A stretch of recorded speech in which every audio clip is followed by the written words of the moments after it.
नमस्ते, जय श्री कृष्ण।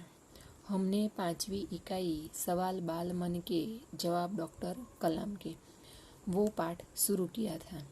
तो हमने आधा पाठ देख लिया है। आज सबसे पहले थोड़ा पुनरावर्तन देखेंगे, बाद में जो हमारा आधा पाठ बाकी है वो देखने वाले हैं। सबसे पहले डॉक्टर कलाम हमारे भूतपूर्व राष्ट्रपति थे। उन्हें बच्चों से ज़्यादा लगाव था, बच्चों की जिज्ञासाओं को जानना अच्छा लगता था और उसे हमेशा आगे बढ़ने के लिए सीख देते थे। तो सबसे पहले उन्होंने बच्चों के साथ मिलकर जो प्रश्नोत्तरी की है वो हम पाठ में देख रहे हैं। सबसे पहला जो लड़का था आर अरविंद, उन्होंने क्या प्रश्न किया कि क्या आप अपने बचपन की कोई यादगार घटना हमें सुना सकते हैं। तो उन्होंने 5वीं कक्षा की घटना सुनाई। उनके जो शिक्षक थे वो उन्हें कहाँ ले जाते हैं, समुद्र के तट पर, और जो पक्षी उड़ते हैं वो दिखाते हैं। वो आज भी उसे याद है। दूसरा प्रश्न, सरयू मकर, बचपन में हमें किस भाषा को प्रमुखता देनी चाहिए। प्रमुखता यानी महत्व, कि बचपन में हमें किस भाषा को महत्व देना चाहिए। तो डॉक्टर कलाम कहते हैं,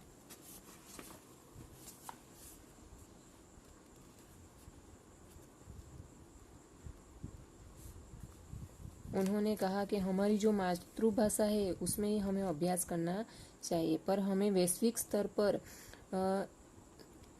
स्तर पर आगे बढ़ने के लिए हमें अंग्रेजी भी ज़रूरी है। बाद में जो प्रश्न था, अर्श पटेल, यदि हम आपकी तरह बनना चाहे तो हमें क्या करना चाहिए। तो उन्होंने कहा कि जो सबसे पहले तो हमें अपना लक्ष्य निर्धारित करना चाहिए, हमें क्या बनना है, और एक बार आगे बढ़ने की ठान ली तो जी तोड़ मेहनत करके आगे बढ़ना चाहिए, और जो समस्या आती है उसे भी पार करना चाहिए। आगे है चिराग जैन, उन्होंने सवाल किया कि वह कौन सी बड़ी चुनौती है जिसका सामना हमें आज करना पड़ रहा है। तो 2020 तक एक विकसित राष्ट्र में परिवर्तन करना और देश के अरब से अधिक नागरिकों के चेहरों पर मुस्कान देखना, यही राष्ट्र के समक्ष बड़ी चुनौती है। चुनौती यानी ललकार। आगे हमने देखा कि हर्ष चांडक, आपकी दृष्टि में साहस की परिभाषा क्या है। तो उन्होंने क्या कहा कि अपनी जान की परवाह किया बिना दूसरों को संकट या आपदा से बचाना ही साहस है। आगे तरुण पटेल, हम प्रवासी भारतीय मातृभूमि के प्रति गर्व की भावना कैसे विकसित करें। तो डॉक्टर कलाम ने कहा कि आप अपने मन में सोचते हो कि हम भारतीय, वही बड़ी बात है। आपने सांस्कृतिक विरासत यानी धरोहर पर गर्व है। सौभाग्य से आप लोग ऐसी स्थिति में अपनी मातृभूमि से अच्छी तरह से जुड़े हुए हैं, और यही आपके लिए गौरव की बात है कि आज तक आप मातृभूमि से जुड़े हैं, वही गौरव लेने की बात है। सत्यम, कक्षा 10, जो भी बच्चे आपसे मिलते हैं वह कहते हैं कि एक प्रसिद्ध वैज्ञानिक, इंजीनियर, डॉक्टर आदि बनना चाहते, पर किसान, मजदूर और कलाकार भी किसी राष्ट्र के लिए उतने ही महत्वपूर्ण है। हम ऐसे ही परिवारों से आते हैं, हमारे लिए आपका क्या संदेश है। तो डॉक्टर कलाम कहते हैं कि जैसे वैज्ञानिक, इंजीनियर, डॉक्टर ये सब देश के लिए जरूरी है, उसी तरह किसान, मजदूर, कलाकार, दस्तकार यानी शिल्पकार, वो भी अभिन्न अटूट अंग है। इसी से ही राष्ट्र बनता है, और जिस क्षेत्र में आगे बढ़ना है वो बढ़ सकता है।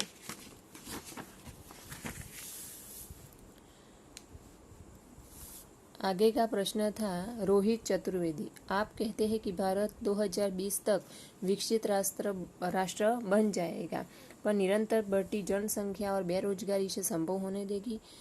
बच्चे ने सवाल किया कि 2020 में राष्ट्र विकसित हो जाएगा, पर जो जनसंख्या बढ़ रही है, उससे बेरोजगारी है, उसे क्या संभव होगा। तो उन्होंने कहा कि स्त्री शिक्षण और विकास का स्वयं जनसंख्या वृद्धि को रोकनी ही अचूक औषधि है, कि हमें सबसे पहले जनसंख्या को रोकनी। इसमें जन शिक्षा, विशेषकर स्त्री शिक्षा की बात सम्मिलित है। छोटा परिवार, सुखी परिवार, तब हम आगे बढ़ सकते हैं। और मेहता, आपको ऐसा क्यों लगता है कि 2020 तक भारत विकसित राष्ट्र बन जाएगा। उन्होंने क्या कहा कि भारत की जनसंख्या 1 अरब से भी अधिक है। इसमें 54 करोड़ लोग 25 वर्ष से कम आयु के हैं। हमारी राष्ट्रीय शक्ति है। भारत को 2020 तक विकसित राष्ट्र में परिवर्तित करने के लिए हमारे पास प्रचुर प्राकृतिक संसाधनों के साथ ही सुनियोजित खाका यानी ढांचा भी उपलब्ध है। एकता निश्चय ही इसी विकसित राष्ट्र में परिवर्तित होगी। जब हम हमारी जनसंख्या के जो आयु के लोग हैं वो आगे बढ़ेंगे और वो ही एकता के साथ हमारा देश आगे बढ़ेगा और विकसित होगा। तो आज हम आगे देखते हैं।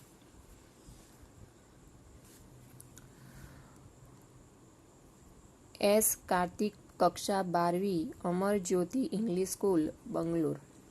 कई छात्रों के बड़े बड़े लक्ष्य होते हैं पर आर्थिक तथा अन्य समस्याओं के कारण वे उन्हें प्राप्त नहीं कर पाते। वे अपना लक्ष्य आखिर कैसे प्राप्त करें? ये बच्चे का सवाल है कि कई छात्रों के बड़े बड़े लक्ष्य होते हैं, यानी कि आप जैसे विद्यार्थियों के बड़े लक्ष्य, पर उसकी आर्थिक परिस्थिति कमजोर होती है, यानी कि आर्थिक परिस्थिति सही नहीं होती है, तो वो कैसे आगे बढ़े? डॉक्टर कलाम, स्कूल में पढ़ाई में अच्छा प्रदर्शन करने पर छात्रवृत्ति प्राप्त होगी, यानी कि हम अच्छा पढ़ेंगे, आगे बढ़ेंगे तो हमें क्या मिलेगा? छात्रवृत्ति। साथ ही उच्च शिक्षा के लिए बैंकों के ऋण लेने हेतु पात्र भी बनेगी, यानी कि हम अच्छा पढ़ाई करेंगे तो बैंक हमें लोन भी दे सकती है। जीवन में ऊंचा लक्ष्य निर्धारित करने पर बाधाएं तो आती है कि हमें जीवन में कुछ बनना है तो बाधाएं यानी मुश्किल तो आएगी।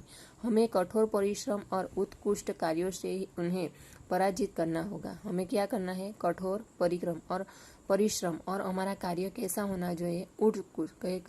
किसी को भी देखे तो कहे कि नहीं, ये बच्चा सही पढ़ रहा है।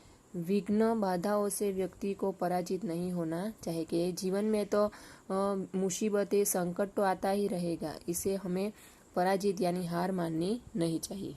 प्रश्नकर्ता, मिथुन के द्वितीय वर्ष बी लेवल AICT अमृतापुरी। भारत को विकसित राष्ट्र बनाने में राजनीतिज्ञ की क्या भूमिका होनी चाहिए?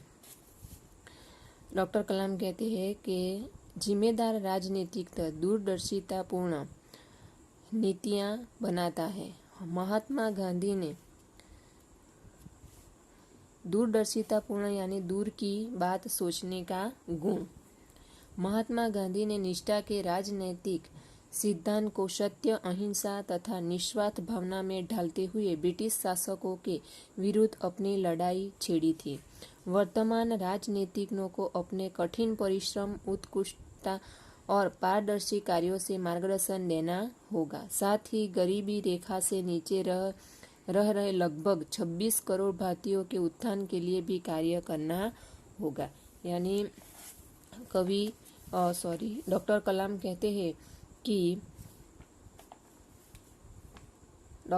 कहते हैं कि हमारे नेताओं को कठिन परिश्रम और अपने उत्कृष्ट और पारदर्शी कार्यों से लोगों का विश्वास प्राप्त करना चाहिए। उन्हें गरीबी की रेखा के नीचे रहे हुए लोगों की उन्नति के लिए भी प्रयास करना चाहिए। आगे देखते हैं। प्रश्नकर्ता, सी नंदिता सुबी, तृतीय वर्ष, MGR इंस्टीट्यूट, चेन्नई। रक्षा की दृष्टि से विजन 2020 का लक्ष्य पाने में महिलाओं की क्या भूमिका हो सकती है? डॉक्टर, विजन 2020 में रक्षा अनुप्रयोग के क्षेत्र में महत्वपूर्ण प्रौद्योगिकियों के विकास पर विचार किया गया है। राष्ट्रीय सुरक्षा की बात भी विजन 2020 का एक अभिन्न अंग है। सशस्त्र सेनाओं में नियुक्ति के लिए पुरुष और महिलाओं के आधार पर कोई भेदभाव नहीं किया जाता। तीनों सेनाओं में पर्याप्त महिला अधिकारी नियुक्त है। राष्ट्रीय रक्षा क्षमताओं में वृद्धि के लिए महिलाएं उच्च स्तरीय सामरिक सेना बहुगुणक यानी बहुत महत्वपूर्ण उपकरणों पर कार्य करके भी अपना सहयोग दे सकती है। यानी कि डॉक्टर कलाम कहते हैं कि भारतीय सेना में पुरुषों और महिलाओं की नियुक्ति के भेदभाव नहीं किया जाता। आज सेना में महिलाएं भी उच्च स्तरीय सेवा प्रदान कर रही है। यानी कि जो पुरुषों को सम्मान दिया जाता है, उसे अधिकार दिया, उसी तरह इतना ही अधिकार महिलाओं को भी दिया जाएगा और वो भी आगे बढ़ेगी। प्रश्नकर्ता जोधपुर दौरे पर डॉक्टर कलाम से एक बच्चे द्वारा पूछा गया प्रश्न, क्या हम अति विशिष्ट व्यक्तियों के दौरे पर हो रहे अनावश्यक खर्चे कम नहीं कर सकते? डॉक्टर कलाम, तुमने इस मंच पर एक बड़ी सी कुर्सी देखी होगी, वह कुर्सी अब यहाँ पर नहीं है। ठीक ऐसे ही अनुत्पादक चीजों पर हो रहे अनावश्यक खर्च भविष्य में नहीं होंगे। जो उत्पादन न करे, अनुत्पादक यानी जो उत्पादन न करे। यानी उन्होंने कहा कि डॉक्टर कलाम ने कि तुमने इस मंच पर एक बड़ी कुर्सी देखी होगी, वह कुर्सी अब यहाँ नहीं है। ठीक ऐसे ही अनुत्पादक जो उत्पादन न करे चीज़ों पर हो रहे अनावश्यक खर्च, जहाँ खर्च नहीं करना चाहिए वहाँ खर्च हो रहा है, वो भविष्य में नहीं होगा। इसी तरह हमारा यहाँ डॉक्टर कलाम सवाल बाल मन के जवाब डॉक्टर कलाम के जो पाठ था वो वहीं पूर्ण होता है। आगे के वीडियो में हम शब्दार्थ, प्रश्नोत्तरी और व्याकरण विभाग देखेंगे। अस्तु।